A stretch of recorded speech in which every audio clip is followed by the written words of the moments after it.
when I was in my live session with Jodi-Kay, I introduced her and referred to her as resilient, as one who gracefully juggles different initiatives and does them so effortlessly. I crossed paths with him some years ago when I was still an undergraduate, looking for internship placement opportunities. And interestingly, I had a brief stint with her before we lost touch. And not long ago, we reconnected and she hired me to join the team. And by the time I would be joining the team, I realized that Jodi had gone ahead to co-found another agency, a fast rising one that is doing absolutely well, amazingly well in Dallas, Texas. And that was the team I would eventually join as an independent CMO. And it just got me thinking, how does she do it? And when you check her timeline, her Instagram handle, one thing you will notice is that Jodi is living the life. She's not one of those people who believe that because I'm building a business or a company, I cannot live my life. Jodi travels a lot. She's a fun person to watch from a distance. I mean, you check her page, there's always something going on. And she's always exerting herself, sharing valuable insights with people. And it just gets one thinking. You begin to wonder, how exactly does Jodi do this? And for many of us who have gone to her page to check, you will notice that Jodi is still a very much young person. How is such a young person able to do so much and not look like it? I've never got on a call with Jodi and saw her look stressed. Not at all. Jodi is always excited at every given opportunity to get on a call and discuss a business solution. If Jodi is not handling marketing, tomorrow she's talking sales. If Jodi is not talking sales, the next day you will find Jodi getting on calls with clients, doing consultation and all of that. How does she do it? We are a generation of people right now who are very busy. We are busy, but not exactly productive. We have people who have become victims of burnouts. Right? We see people dying. I mean, the life expectancy among us right now has drastically reduced across countries. And it's even worse if you're coming from a third world country, you're coming from an underdeveloped country or a slowly developing country, let me put it that way, all right, so I don't sound condescending, like my country, Nigeria. The point is, life expectancy continues to fall short, and you find out that people no longer live long, unlike what obtained in the past. And it's as a result of the fact that people are busy. The world is busy. People are in a rat race. Yet, in spite of how busy we are, it's so unfortunate that it does not reflect in our kind of life and our lifestyle. It does not reflect in our quality of life. Then you have someone like Jodi, who is juggling it all and is doing it gracefully. I think when you have someone like this in your circle, in your society, you should be humble enough to want to learn how she does it. Perhaps there's something you could improve in respect to your own productive life. I mean, if she can do it or if she's doing it, it means that just anybody can do it, which is why we are having this conversation. So, vibrant and productive. Jodi, how are you this vibrant and yet productive?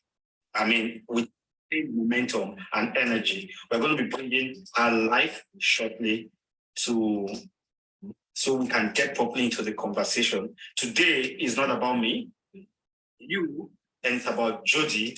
So, ladies and gentlemen, with a clap offering, don't mind me, I can be this playful, but with a clap offering anyway, can we jam our hands together as we bring Jodi? So, come. Hello. Hi. Thank you so much for that amazing introduction.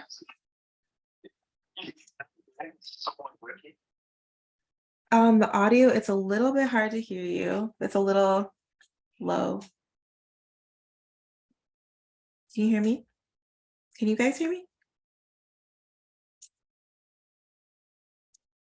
While we're waiting, I appreciate that intro so much. I know we were talking about, well, I was talking about just productivity and just getting the most out of life. I am someone who enjoys living my life. So you're back. Can you hear me? Yes, I can. Okay, perfect. Yeah, I was just kind of bridging the gap with what you said and just thanking you for that wonderful intro. And just, it's just so important that we only have this one life, right? So it's just so important that we find ways to increase our time freedom. And of course, a lot of us are in pursuit of something, whether that's like financial gain or love or free time or whatever it is that we're in pursuit of. Instead of making excuses, I really believe in just going for it and trying to find like our own unique strategy. I call it our success flow to help us get there. So I'm excited to chat today.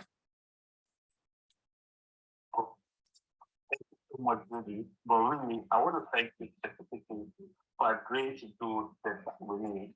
I know you are a very busy person. I mean, I'm close enough to know that it's very, very tight for you. How was your day, or how is the day coming? Oh my gosh. Actually, it's been a really good day. I do these things sometimes on my social where I'll do today as a CEO, just showing people like a behind the scenes look. And I started doing that at the beginning of this year, 2023. And it's also just helped me be accountable and actually increase my own efficiency. So today it was just the same beginning. You know, I wake up, I pray, I meditate, I gain clarity on like my purpose, my intention, my actions for that day, just so I can maximize that instead of wasting time kind of like bumbling through the day. And for me, I had a handful of calls, like clarity calls or consultation calls. Two of them canceled, and then I had a team meeting call with a brand that I'm working with right now, and then this, and then right after this, I have another call, and then I'm done for the day. So I'm glad I get to be done at like 3 or 4-ish. But spending the time, like spending that morning with such intention makes it a lot easier to go throughout the day, you know, where I'm breaking to lunch, I'm breaking or going outside for a walk or something like that. It's balanced. It's a lot and it's overwhelming, but having that sense of balance makes it easy to do long term. Well, I don't know if it's the water you're drinking, because can I be honest with you? Jodi, you do not look like someone whose day has been super fun. I mean, anybody who is on this session right now can see that I have obviously been busy. I look so. But for you, the reverse is the case. And may I be honest with you, I haven't done half as much as you have done today already. I have not. And look at the difference. So I think it's a good place to start the conversation.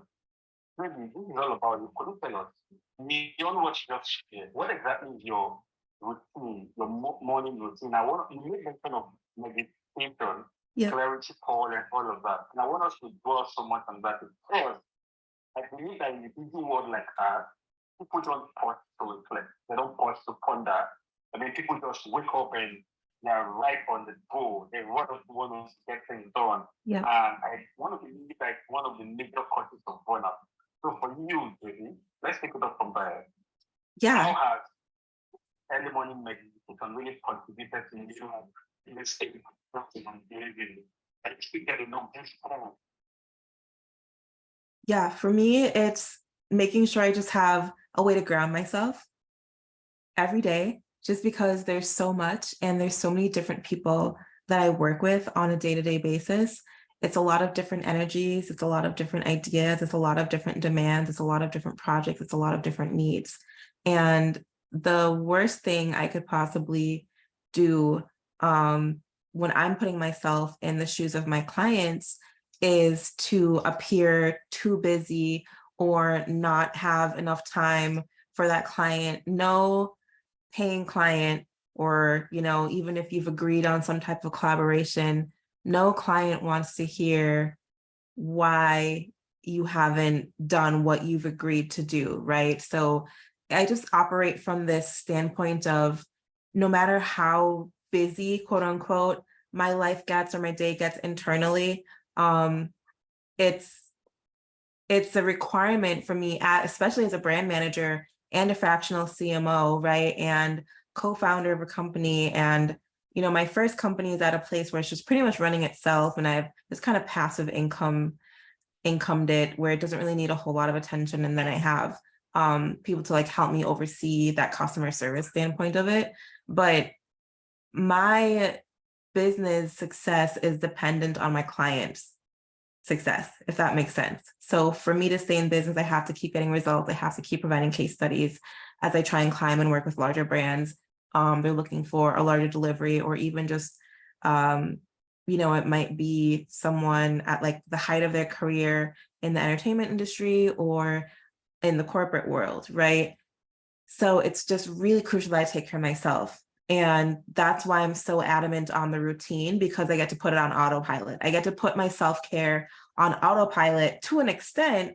Then when it comes time to doing the things that take a little bit more time, like cooking a meal, making sure I'm nourishing my body the right way, and we all get busy. I'm not going to sugarcoat it. I don't have the perfect diet. I don't have the perfect workout routine. I don't have the perfect sleep schedule.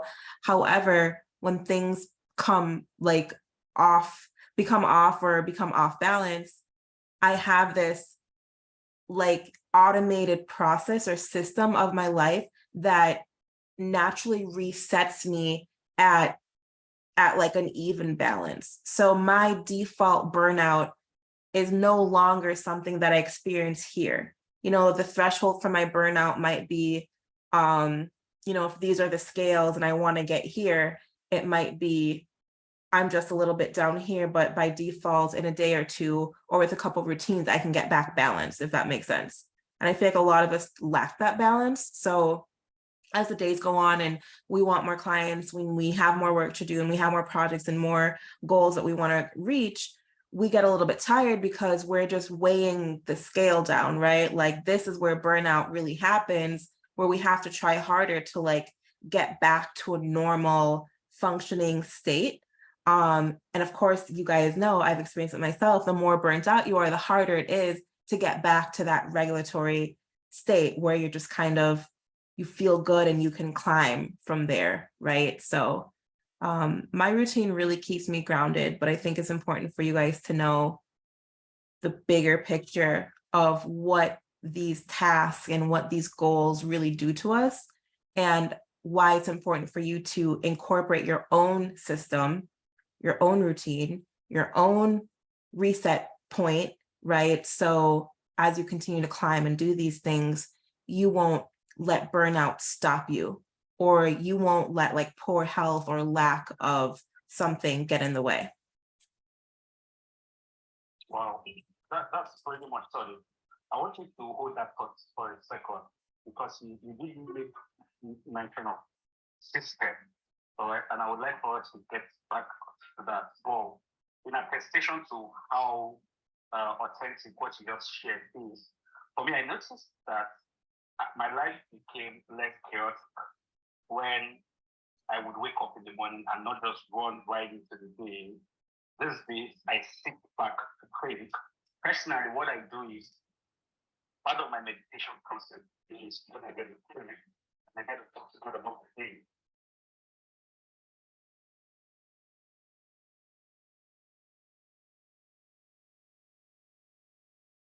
I cut out for a second. And I'm looking over here, you guys, because I'm trying to look at Facebook too and see comments and engagement.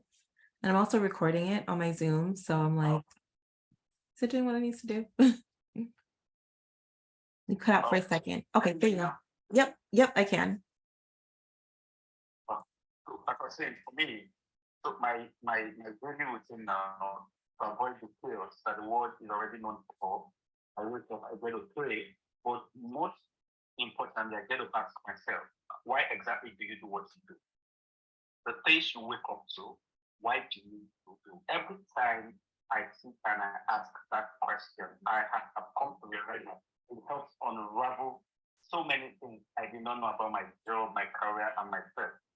And I noticed that there's this mindfulness it infuses into my day as I begin to move from one activity into another. It helps my day to be less tense. So really, this is just to agree with you that indeed, forcing to reflect really does work. And there was something you said about, because the thing about burnout is this, burnout is almost unavoidable if you don't have a system. And I can agree with that. All right. The system is not easy.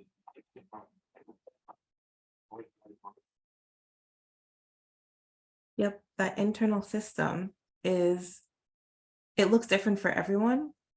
And I always like to say, it doesn't matter if you are someone who likes to wake up at 1 p.m. or someone who wakes up at 4 a.m. or 7 p.m. The idea is on your own system, on your own schedule, on your own sleep cycle, that you have a routine in place. And that's where there's just literally no excuse. There's no excuse whatsoever, because there's so many people that I have come across, or we might have had a conversation and it's a year later, or, you know, I've offered some type of assistance to, or, you know, some type of coaching advice, you know, it was sought out, and they're still having the same problem because they didn't really take action. And a lot of times action or lack of action is just us getting in our head. So I have this saying, get out of your head and into your bag, because the hardest thing about reaching our goals is actually just doing the things we know we need to do, right? It's writing that email or making that connection or asking for help or asking for the sale. There's just so much that we can be doing that we let excuses get in the way, like, oh, well, so-and-so had soccer, or, you know, this is just, I'm just not good at it, or this didn't work for me last time. You know, I've heard it all as a coach and a mentor, and I'm known as like the BS, the non-BS coach, because I will call people out on the BS, and it's always in this gentle reminder way, unless people have an attitude. And I'm like, look, I'm sweet, don't cross me, but always professional. And sometimes people need that tough love. And sometimes people don't, they just need a gentle reminder. So everything that I do when it comes to brand management and consulting and coaching and just helping people get through that mental brain fog is dependent on them and their personality. And all I can say about this is I know people who are way more driven than some, and I know some people who will make excuses all day if you let them. I know some people who are just saying, hey, I just need to be told what to do and I can do it. And then I know people who will say that they just need a plan, or they need a strategist, or they need someone to create with, and they won't follow through for some reason or another. So it really boils down to how badly do you want it. And if you can be aware of your own thinking traps, you won't be kind of like running the race and then like fall into like this hole you dug for yourself, right? How often have we done that? Like we get up, we're super excited about something, we're running, we're moving forward, everything feels good, but then we like dig a hole for ourselves where we fall into a negative thinking trap, or we fall into a pit of our own excuses. And how well can we climb out of that once we know better? Are we doing better, or are we just kind of, you know, living and hoping someday something randomly changes? Wow. From what you've said, what I can say is that you're very intentional person. All right. In fact, by way of communication, I'm letting the audience know that the Jodi-Kay I know is a very intentional person. But I think there is a second. I want to ask something. Maybe I've noticed that you really don't care. You don't care for validation. I've noticed that when you decide that you want to do something, you take all out. And when you see something like this, when you don't take validation from anyone,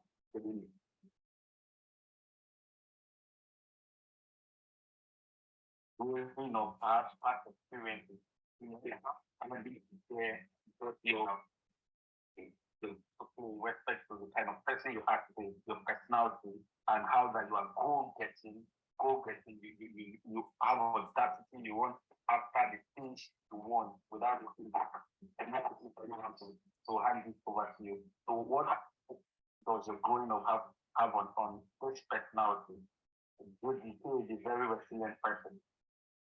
Okay, so I caught some of that. I didn't catch all of it because you cut out for a second, but the first part was you're asking about my personality growing up. Was that right? Did I hear that correctly? Yeah. Okay, perfect. So yeah, I actually love this question because the person I've evolved into over the years is completely different than the person who I used to be. And I kind of had to, I know this might sound really intense for some people, but I really had to kill that old version of me and create this new version of me who I knew was capable of reaching the goals and the levels that I wanted to reach in life, right? So keeping my ethics, my values, my morals intact, but getting rid of the old personality traits, getting rid of the old thought patterns and emotional intelligence and habits to adapt new, right? To adapt the emotional intelligence that instead of getting upset or offensive, has empathy or maybe understanding as to why someone perceived something I said that way, instead of getting anger, quick to anger, the emotional intelligence that says, hey, let's talk through this, or let me put myself in their shoes. So there really had to be this like ego death. And that might be hard for a lot of people.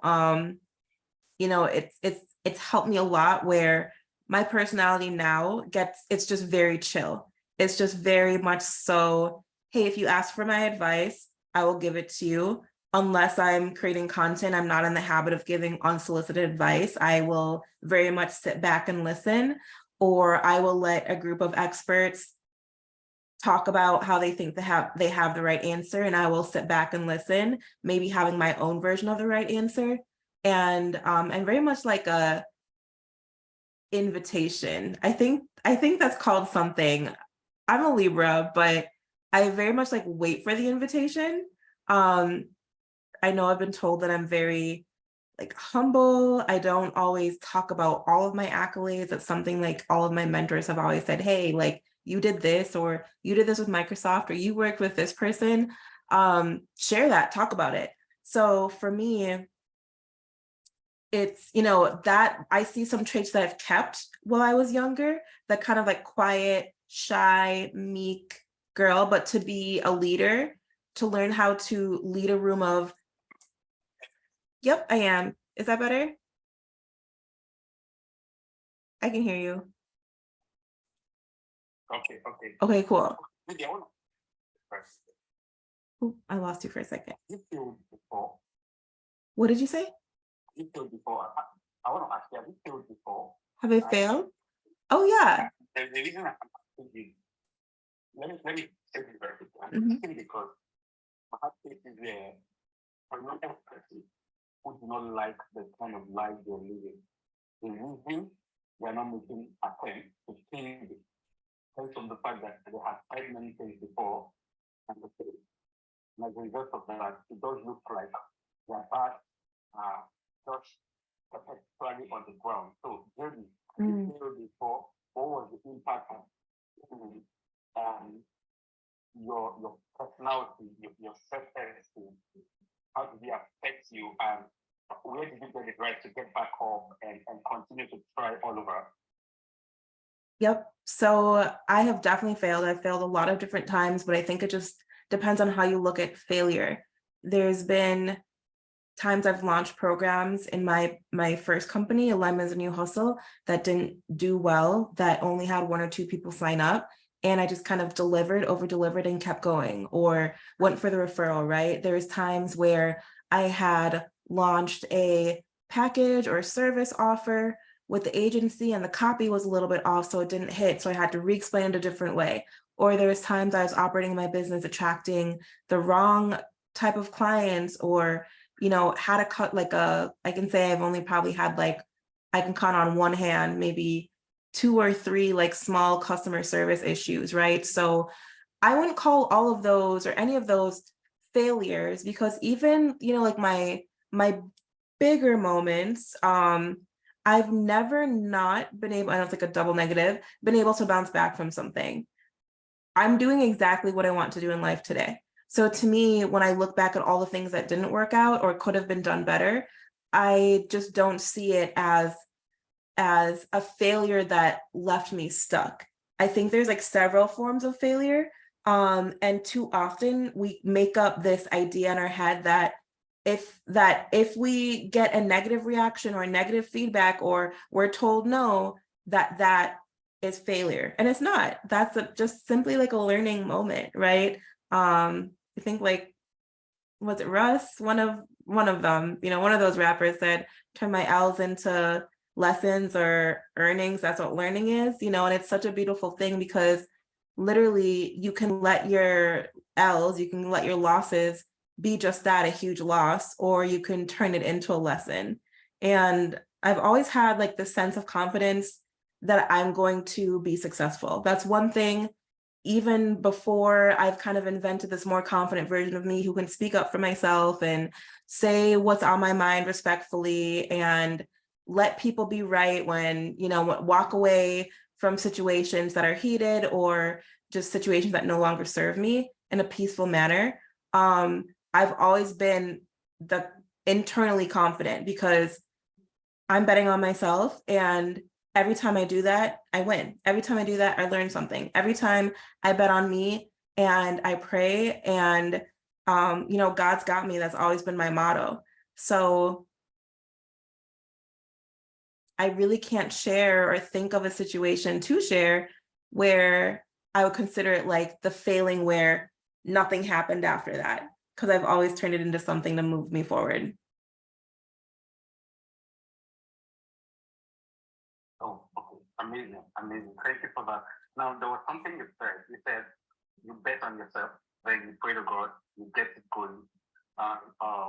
What I picked from that is you are very ruthless when it comes to execution. And I've seen that firsthand. Jodi, you are a ruthless executor, if there's any such thing as that.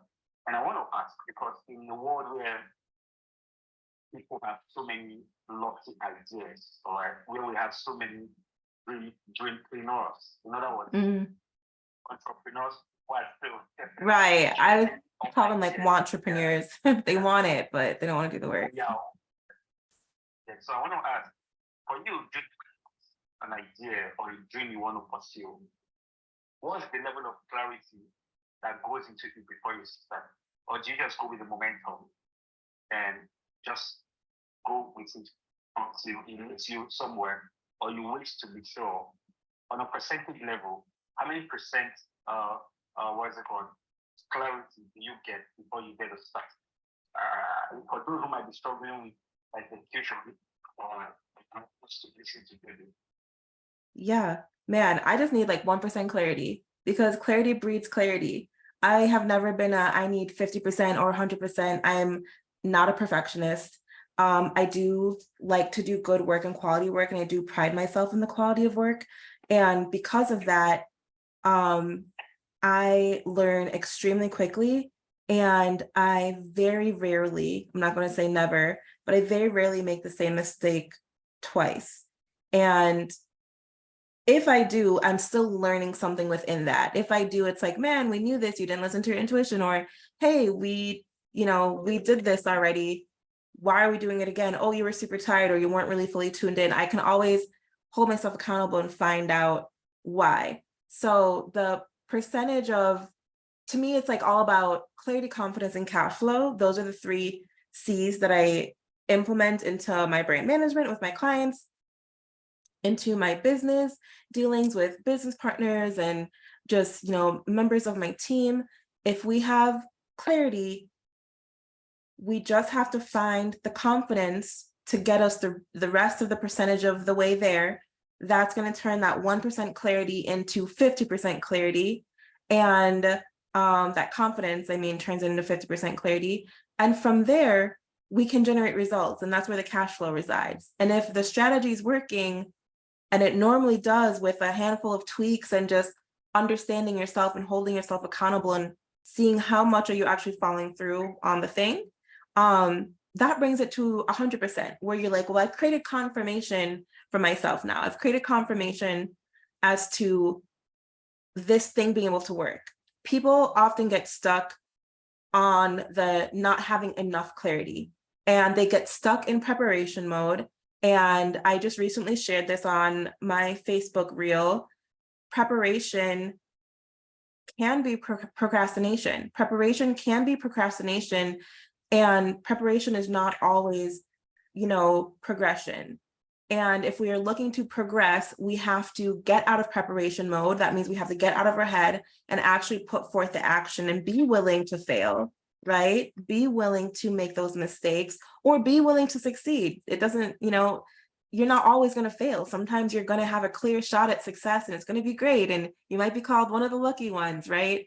So that's really my viewpoint on it. If you had, if I had to put a percentage on it.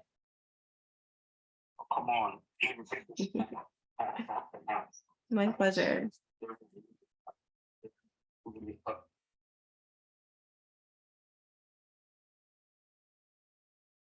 Lost you for a second here. Yeah. Or you would like me to ask Jodi-Kay? If you have a question you would like me to ask Jodi, let me know in the comment section. But Jodi, thank you for that amazing what's it called, insight. I really think it's very good to corroborate what you just said. The thing is, I think oftentimes people who are stuck in the preparation mode focus so much on the what. Mm-hmm. And the what is where the remaining percentage, as far as clarity is concerned, can be found. But focus more on the what. For me, this is how I like to approach getting started. And I think that's where we find that 1% we talked about, the why. The moment I understand why I want to do what I want to do, why do you want to do? So along the line, I get to conceptualize the what and the many other dynamics that it would entail. But you see, the why, I don't get started until I know why I want to do what I want to do. And here's why I like to think that we do this. That instantly, what is going to pursue you, especially when the motivation is no longer there. It's not the what. It's oftentimes going to be the why. The why.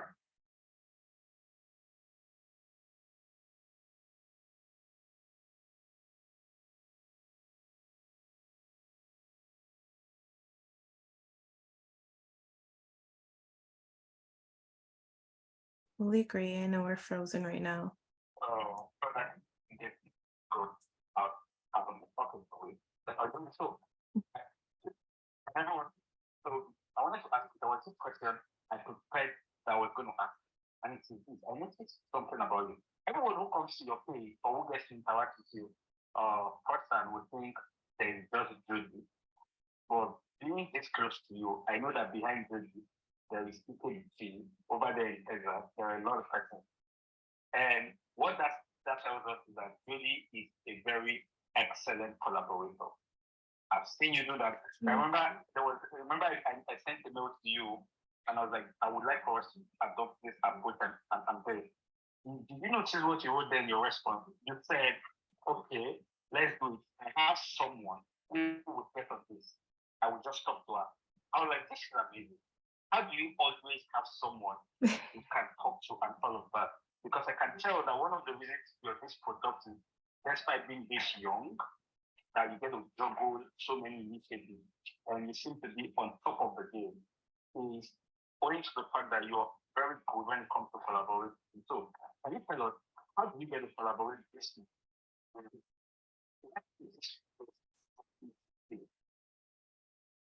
I didn't catch the last part, but the on collaboration, for me, I have been building this Rolodex of people as I've been building my personal brand, building my business brands, and just my positioning in this industry requires that I climb. I do some social climbing in an ethical way. So it's the more knowledgeable that I get, the more I'm able to offer time. And when you're able to offer time, you don't always have to offer finances, if that makes sense. Sometimes it's just a time exchange you have to connect with someone, to listen to what they need, to hear how you can be of value to them or utilize your network and your knowledge to help them. So for me, behind the scenes, I am actually networking a lot. I am what's known as an ambivert. I can work a room really well, but I do have introverted tendencies, but no one could really ever be able to tell because that extrovert part of me just kind of takes over. And I just need to recharge. I need to do a lot of recharging. I do a lot of cord cutting because I connect with so many different people. And this might be in like a Zoom meeting, or this might be in a collaboration like this, or it might just be, you know, a couple years ago we connected and now let's resurface and recircle on that working relationship to see if this is a good time for us to grow together. I'm really big on growth partners, and there's been a lot of people I've come across who have been scarred.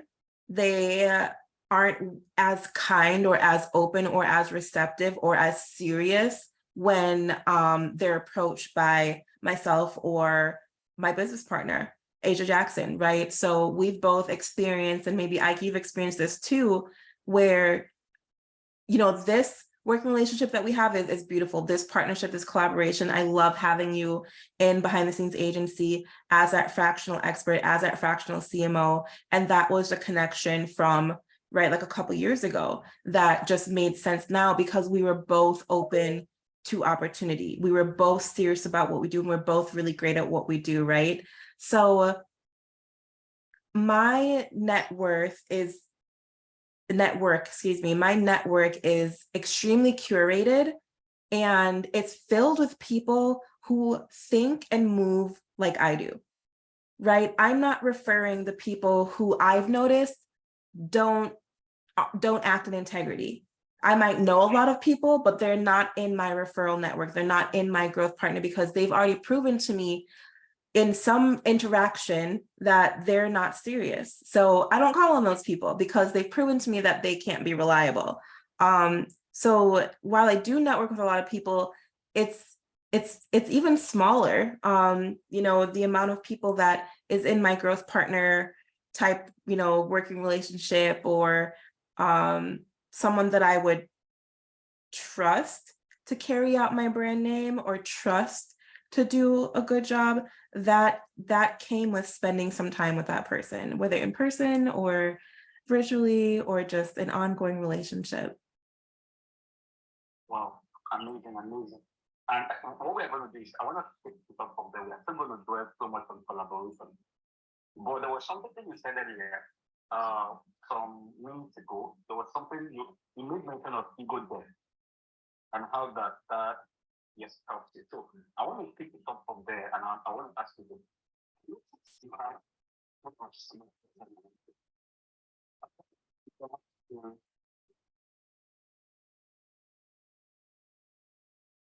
You might have to re-ask it.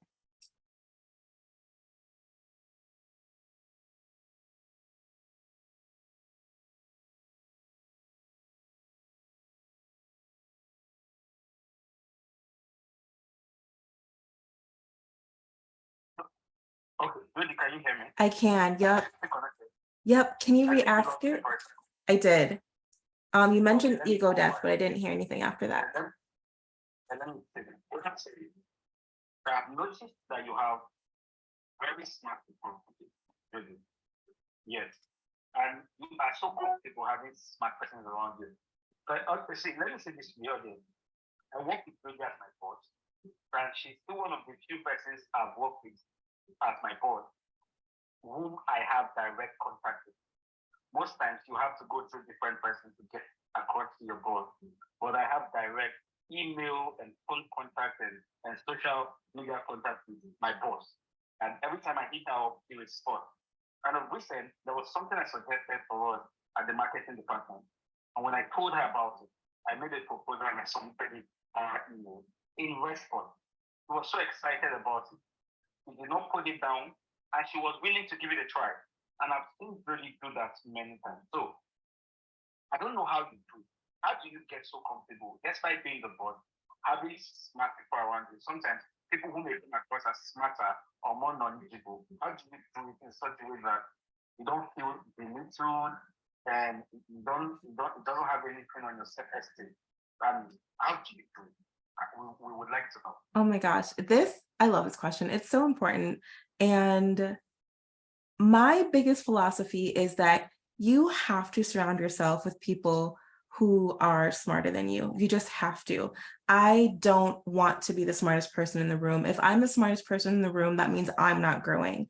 And if I'm creating a brand where I can put people in position to win, to highlight their talents, to showcase what they're good at, why wouldn't I want to bring in experts, right? Why wouldn't I want to bring in people who I perceive to be at equal intelligence level or knowledge in that area of expertise or beyond?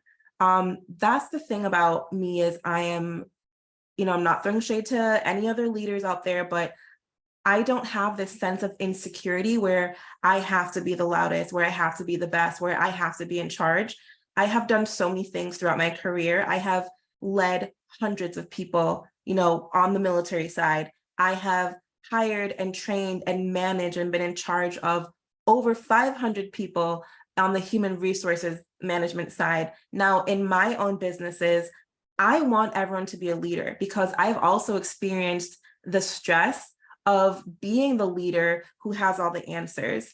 Everyone that comes into the agency or everyone that works with me in some capacity, whether it's with my personal brand or as a referral, I let them know that this is a working partnership. This is an agreement that we are both going to be treating this like it's our own thing. This gets to be your client with your brand name on it, if that's what you would desire, because behind the scenes agency is everywhere. Or hey, if you don't have a brand in this industry, I want to welcome people into ours where they can borrow it, but that does come with paperwork and some legalities that we just have to talk about. But it also does mean that you will not be out here tarnishing the name. So where I'm very lax, I'm also strict when it comes to building this empire. I'm very serious about it.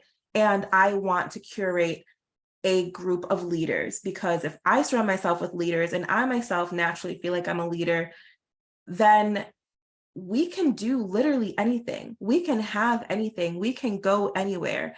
And I want people around me and in my companies that can dream big and aren't afraid to do things without permission.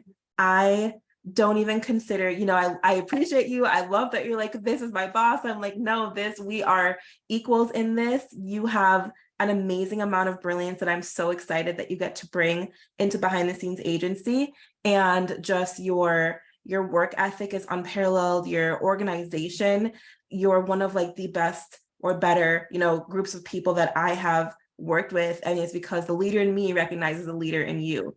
And so with that, I know you'll be able to build out your own role in the company. You'll be able to build out your own department. Maybe if you want to bring in an assistant to behind the scenes agency, those are all things I'm open with, because I want to make sure that the people around me have all the tools and all the support they need to be successful, especially if we have a joint mission when it comes to behind the scenes agency. So honestly, in short, it's just making sure that you're part of projects and you're around people who want to see you succeed. And this is so important. You have to be around people who genuinely want to see you doing better than them. That's my biggest leadership secret. Some people that I have worked with, and it's because the leader in me recognizes the leader in you. And so with that,